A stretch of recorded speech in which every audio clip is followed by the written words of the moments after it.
Hi. Hello. Hello, everyone. Hello. Welcome to our little Facebook session here in a little broom cupboard. Howard's End. Should we Howard's introduce End. ourselves? I guess, yeah. I'll start. Yeah. My name's Matthew McFadden, and I play Henry Wilcox in Howard's End. And to my right, I'm Philippa Colfard, and I play Helen Schlegel in Howard's End.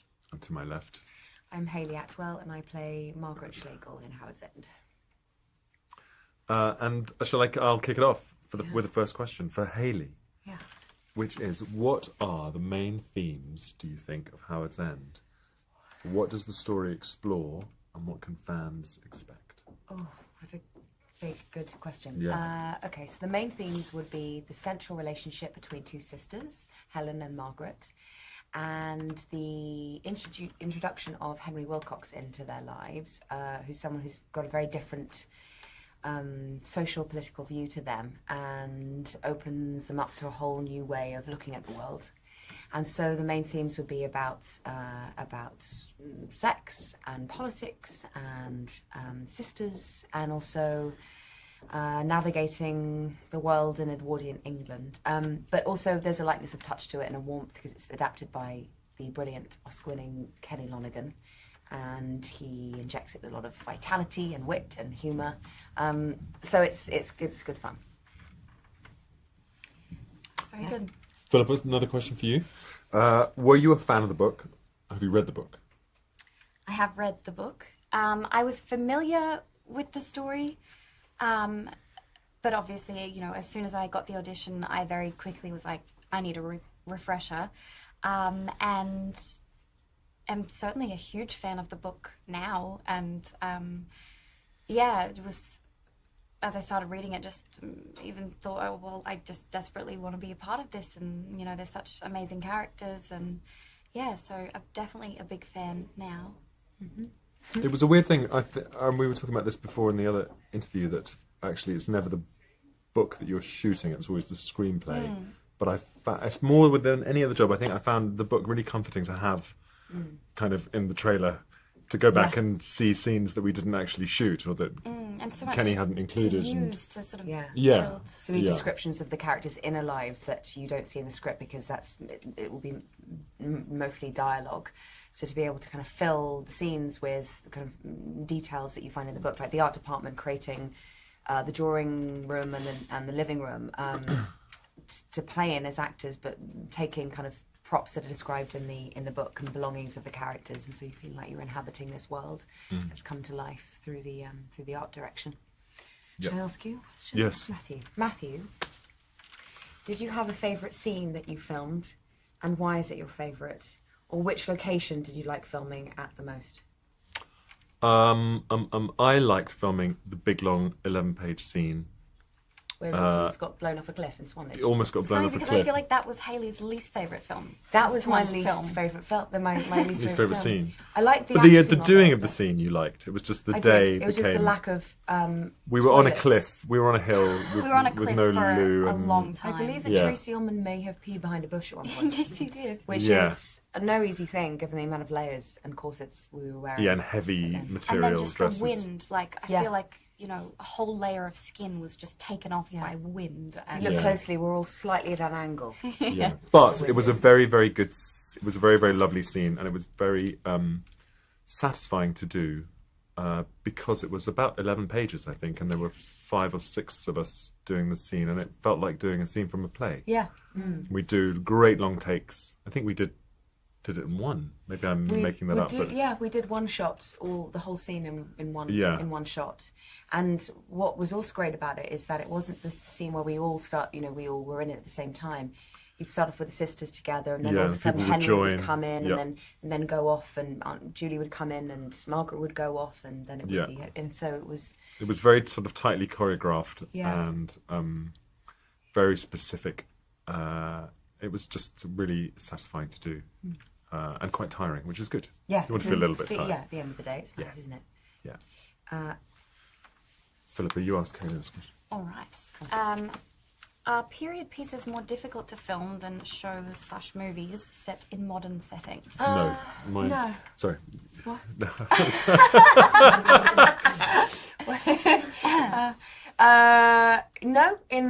that it doesn't really depend on the genre, but depends on what the story is and what it's asking of you at any time. I suppose having a corset and keeping a corset on after lunch is a bit uncomfortable. It's quite hard. Yeah. It is hard, especially if you struggle with it. But it did I give did you struggle. a great Yeah, hourglass. I kept figure. it on the whole time. I didn't Right. bother taking it off. I noticed that. Yeah, Yeah. it was very disciplined of you. It was Yeah, kind yeah. of, I was inspired by that.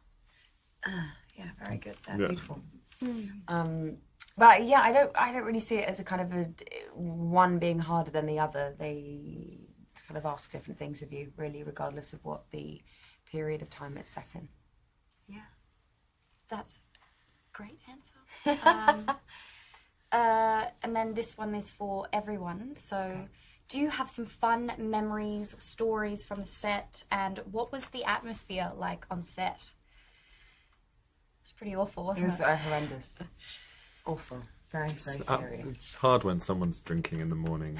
And, Coming on late. Yeah. I mean, But- no, we just in case people don't get that we're joking, I think we Yeah. should say that we did have a really lovely time of it. Well, we should do the infantilization of Henry Wilcox. I suppose we should talk about a little bit of the running kind of gag that we had. Haley It's- babied me, and yeah, that's sort of what you did. wanted wasn't it. You I asked didn't for want it. it. No, I didn't.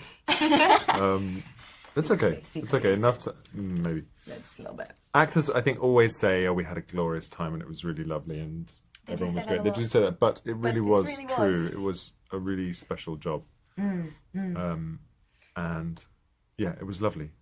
I wanted to do another. I wanted to sort of keep the same company of actors and do another Do something else. story. I you did. know, I wanted to kind of for us all to go and like a rep company. workshop something in a barn. Yeah. Do like Shakespeare in the Yeah, yeah. countryside, then have like long dinners by a log fire in the evening. I think because because you have these beautifully written scenes that and you so you're playing with people and you're acting with them in a way that perhaps you wouldn't, certainly in maybe other series TV or something that's very very quick. So it was really lovely. It was really Yeah. it was a rare thing. I took a lot of props home at the end. I have a little like shrine to Howard's End in my living room, which it's a desk, a chair, a couple of music boxes, some books, loads of props like letters I have and lots of letters. a business Yeah. card I just from want my Mr. handwriting Wilcox. to be like that. As- I never Yeah. found out who did write all of the letters because Did they're you just notice, like, if you beautiful. opened up a drawer on set and found a letter that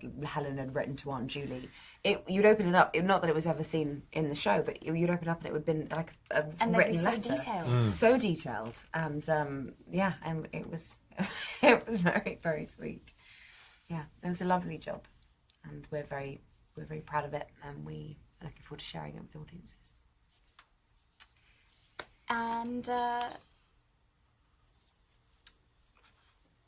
I'll read it again. So I'll read this. So who is most like the character they play in real life? And do you identify with the character you played?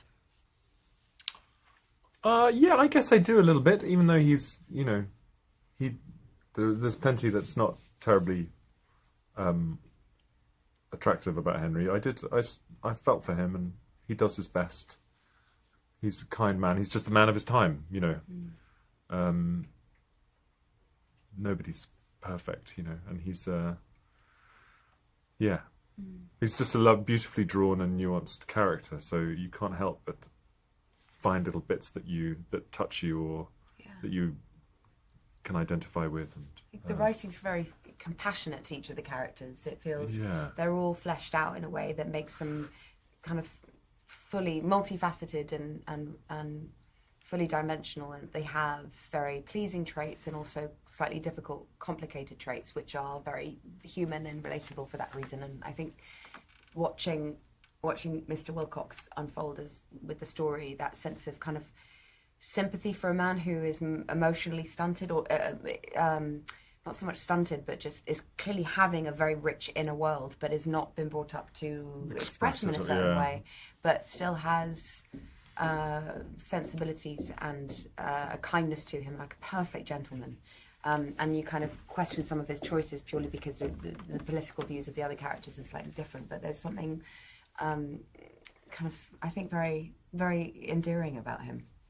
Even you know, even he I makes do think they're all. We touched upon this before, but they're all. I think all the characters are sort of like we all are in life. We're doing our best and muddling through and yeah, hoping for the best, you know, and making and endless having mistakes flaws and yeah, defects of Yeah. character. Absolutely. Yeah. And especially, like, I think the sisters are so amazing in that it would be easy for them to sort of seem, you know, these two-dimensional figures that are just, oh, we love the sisters, but, you know, both of them have their flaws that they work through, and, you know, those are very apparent and fully fleshed out, and I think that makes you love the characters more. They seem so much more relatable, and, but Yeah.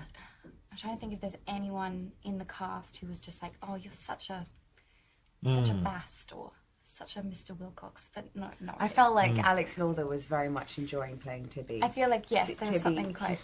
Tibby's quite naughty in that he's kind of a hypochondriac, but he plays on the sisters to kind of create sympathy, and he there's a mischievous quality that he brings to the performance of Tibby, which is very funny and quite eccentric, and you don't quite know what he's doing next, and you just know doing a scene that.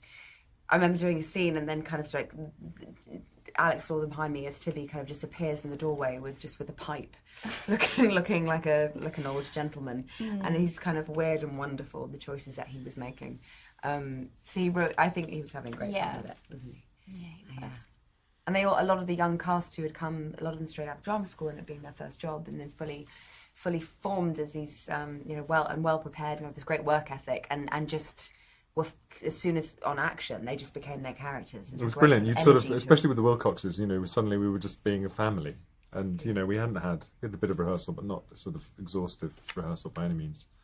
And it was great. It was great. You sort of look around the dinner table and you think, "Oh, there's my two sons and my daughter." yeah, Amazing. It's good fun. What's your... we kind of did this, but what's your character's best and worst trait? So maybe I'll go on to the next one. Why not? Because we just covered everything so well. What type of viewer will enjoy Howard's End? Well, I think even people who are not necessarily fans of period drama will find this a very refreshing, quite much realistic take. It's not stiff and it's not mannered. It's just good storytelling from really fun, interesting characters, and there's a lot of warmth to it. So I think it's kind of one of those things that will everybody, appeal. yeah. I think if there's any sort of prejudice against period drama, try and put it aside, because it's just a really great story. Yeah, and the message being to connect, in a time at the moment where it seems to be very divisive, that people are very righteous about their belief systems and how it can kind of create more divide between people with opposing views. You have a story that is centered on the idea that in order for us to progress, in order for us to kind of live together, that we engage with differences and that we allow ourselves to get it wrong, to make mistakes, for our opinions to shift and change, for allow ourselves to be flawed as humans and therefore have flawed views or contradictory views or underdeveloped, less informed views in someone else, but creating like healthy, intelligent and emotionally intelligent debate so that we kind of coexist together and find a common humanity. So it's a very, I think, without being too on the nose, it's a very hopeful and very humanitarian story. Mm-hmm. Yeah, absolutely. Thanks for joining us, guys. Enjoy.